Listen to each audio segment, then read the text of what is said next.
कहवा पे जनमे है राम त कहवा कन्हैया जनमे, कहवा कन्हैया जनमे हो।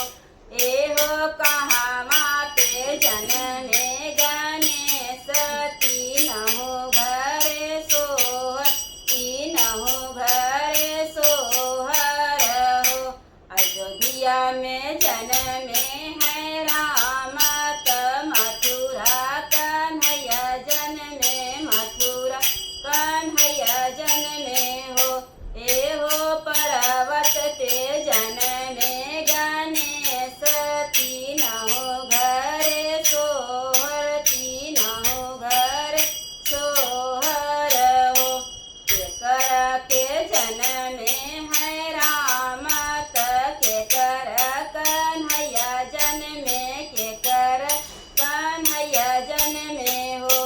एहो केकर के जनमे गणेश, तीनहु घरे सोहर, तीनहु घरे सोहर। कौशल्या के जनमे